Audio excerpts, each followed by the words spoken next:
typical day when they come in, they get their iPads at the same time they get their binders. There's a good chance that they will sneak in a couple moves in their Words with Friends while they're waiting. Now we've started the blog so that they can kind of see what the day's agenda is first thing in the morning.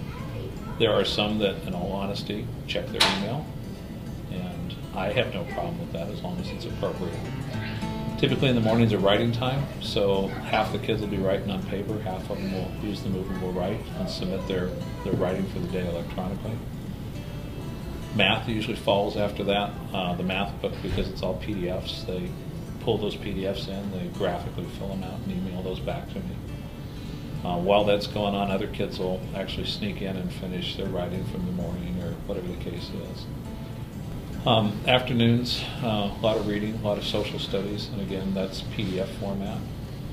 There's times where they'll actually read the textbooks and then they'll just submit their answers electronically. So notes, movable write.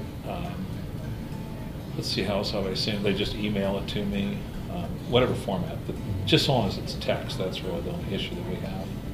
Do you find it hard to work with a partner on an iPad?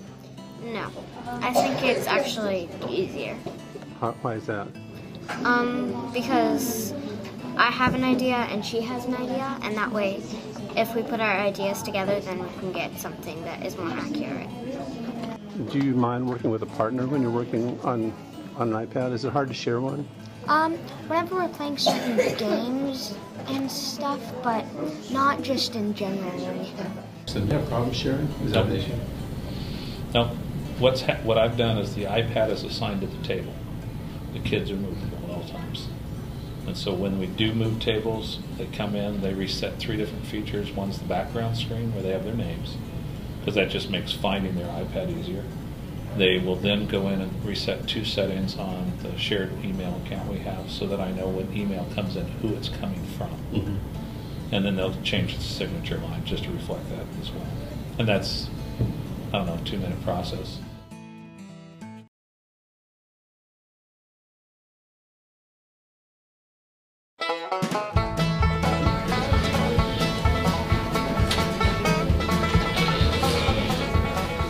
Okay guys, if you look at the schedule, and we're just going to cut you loose so you can start. We've got a little under an hour to kind of hopefully get this done. And I'm thinking maybe the best thing to do is, if you think about it, open that up in that annotate program. Because remember, that's where you pick up those highlighters and go through, kind of look at the question, go back, highlight where you're going to find those answers, and I want you to submit that back to me using the movable write. You have partners, so make sure you're changing the color of ink depending on who's answering the question. That way I can see both people are part of the answer. Opacity. And then you could bring the opacity down. Did you go to the email? No, I can look up at 6. Boy, I wish I'd had this when I was in school. It might be helpful to look at the questions they're asking before you. Yeah, because the kids all email their work to me, I'm actually checking their work while we're working. And this example is actually a kid who did some work. We found out where the mistakes were, and then he resubmitted it with a fixed thing on it. So from there. Then after that, based on your notes that you did at the bullying thing this morning, you need to get that keynote presentation put together. Yeah, we're going to present some of them today too. How many, I don't know, we'll see. So the idea behind that, if you think about the blog, is real simple. It should address the question of what is and what is not a bully. Just get the pictures. Okay,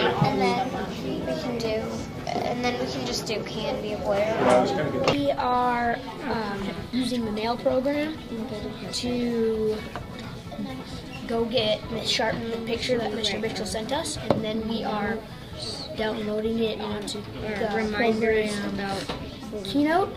You can put, and then we are going to paste it on there, so we have a picture there, and then we are just going to use Keynote and get more and more paper to write the presentation. We we are getting ready our spelling words for the week.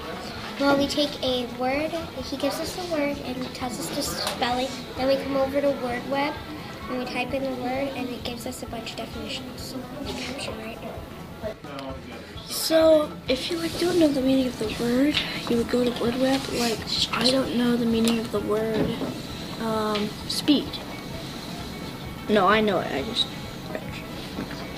okay. And I go to. So I search speed on Word Web, and there's two different ways. The meanings, and there's noun, or there's the verb. So if you get stuck on this, then to go to Word Web, sometimes if you have multiple words, then you can write them down things. Then you double click this button, the home button, and go to Word Web. The baby. And then you can search a word. It will give you definitions, or you can search it on the internet. And then if you find a word, then you can just go back into the game, or whatever it's called, and put in the word. Well, I just think word games are powerful. I mean, the Scrabble, in this case, this new Oracle that we're using, it just forces kids to put together, words that work, whether they're 3-letter words or 5-letter words. I think there's a lot of discovery too, because the words that they didn't know were words. And in this case, the ability to actually then go look that up is pretty powerful tool. Yeah. Very powerful tool. Why was that wonderful? Because no more paper and we're saving trees. So I put the N here instead of a none without the E. Yeah. And then it did furs. My real goal is when they don't need me. I mean, that's the goal of teaching. You've taught them how to learn so that they learn with or without you. Because the day's coming, well, real soon here in a few days, where I'm not in the picture anymore. And have they learned to learn?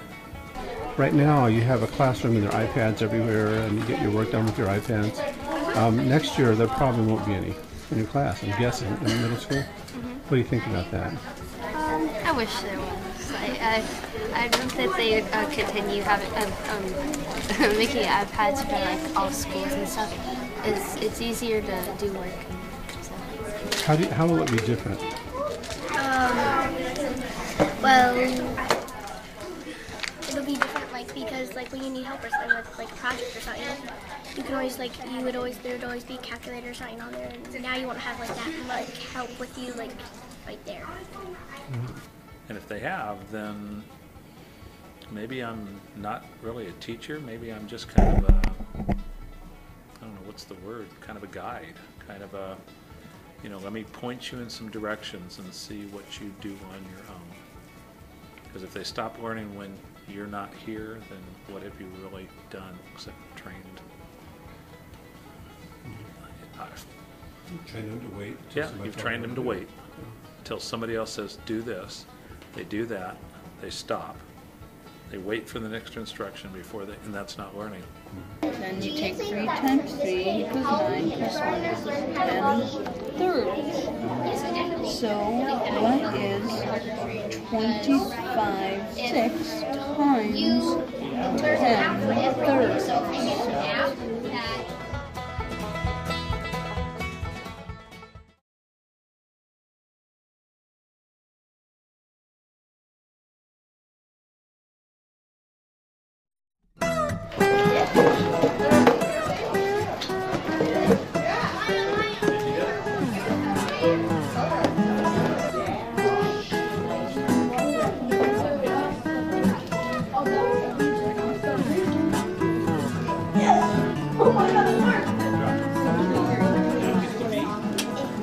How many games have you got going? 5. My turn. 1, 2, 3, 4, 5, 6, 7, 8, 9, 10, and 10 that aren't my turn, so I have 15. Wow.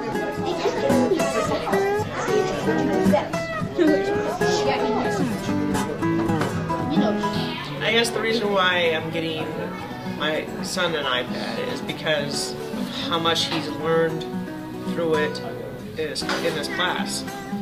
But he's got so many apps that he can get to, and then when we're here, he's showing me what he's learned. Right now, we're just hanging out right now.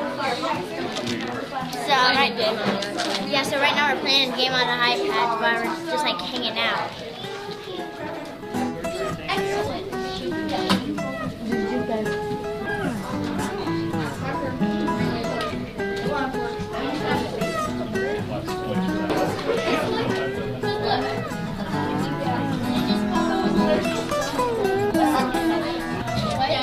How are things going to be different for you if there aren't any iPads there? I bet it's not as fast, like all the work, it's not going to be as efficient.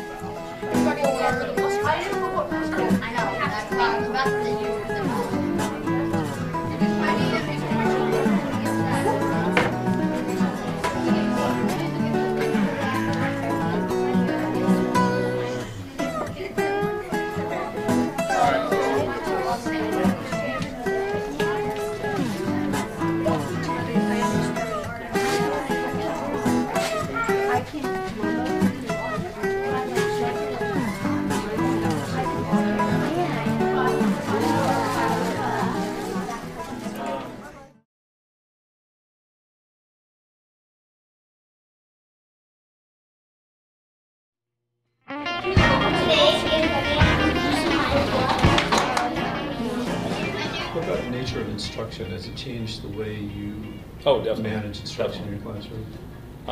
I've kind of moved to a classroom where we sit in a circle, and where I sit is really immaterial. I have a desk just because it was in the room, and I can't leave it out of here. They won't let me remove it.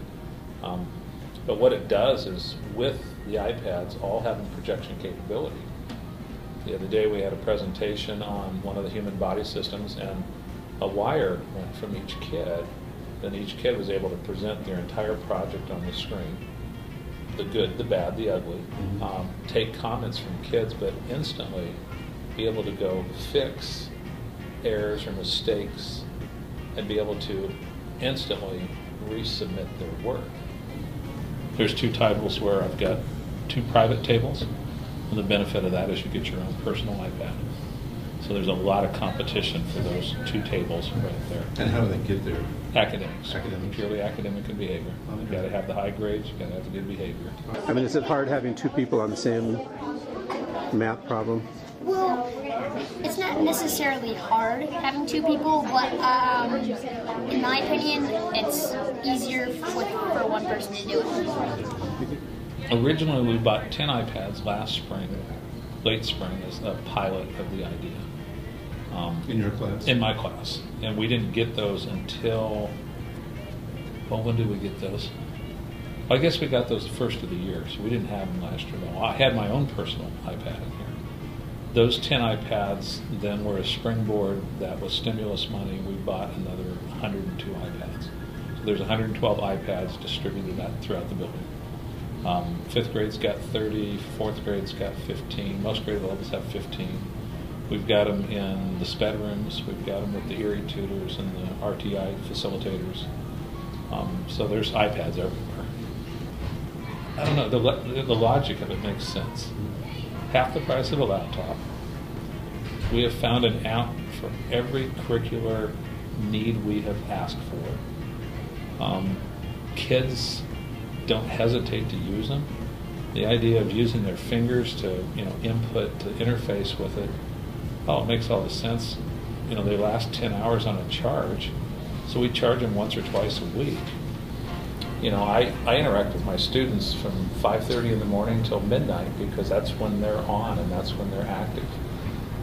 Missing work just doesn't exist anymore because when it's electronic, I have it, they have it. My response time, I think, is much higher because it's not a stack of papers I take home. It's an iPad. And their work's there, the stuff they've submitted. With the math we do, the typical scenario is you do math, paper gets handed in, teacher corrects, hand it back, and we know it all disappears into the backpack or some closet somewhere. When it's submitted electronically, when we're using a screen to evaluate work, as soon as a student sees a mistake, they're able to actually graphically go fix it, resubmit it, and in these kids, they write the word fixed on the top. And I believe that goal of education is the end product, the learning, not how much red ink I can put on a paper and say you've failed because of whatever.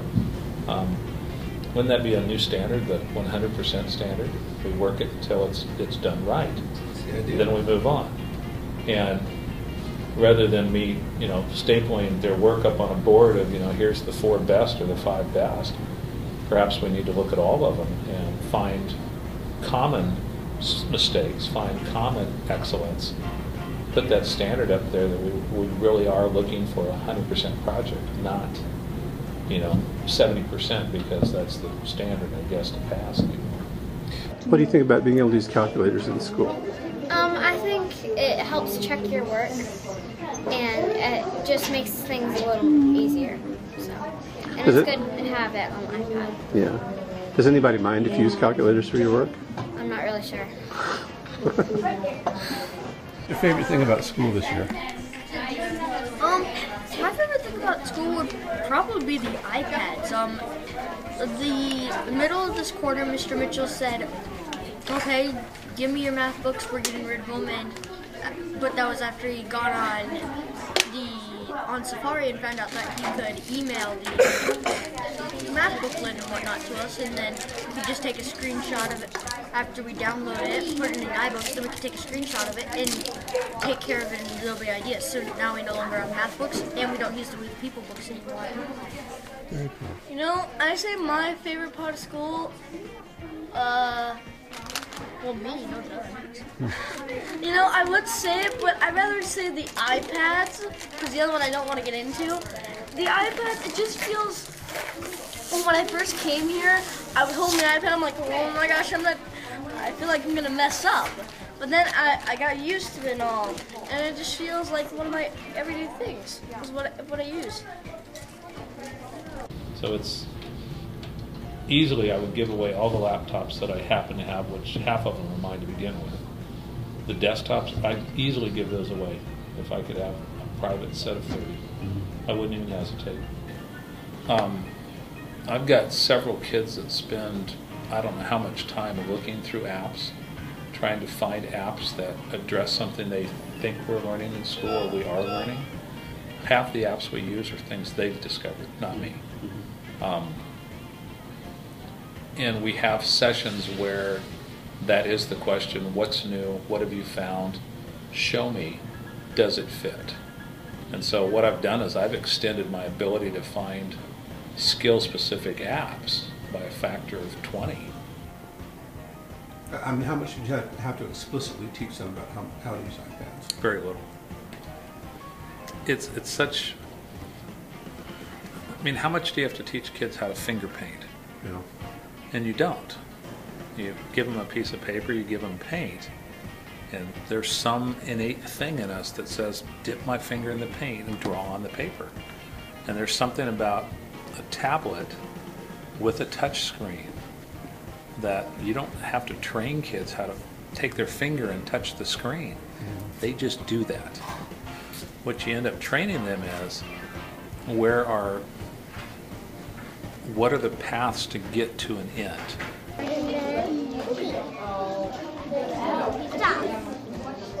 Sarah, how old are you? Just 4. Wow. You're not in 5th grade, are you? I'm in preschool. Oh, cool. Is your sister here with you? Is she right there? All right, let's see what else you know today.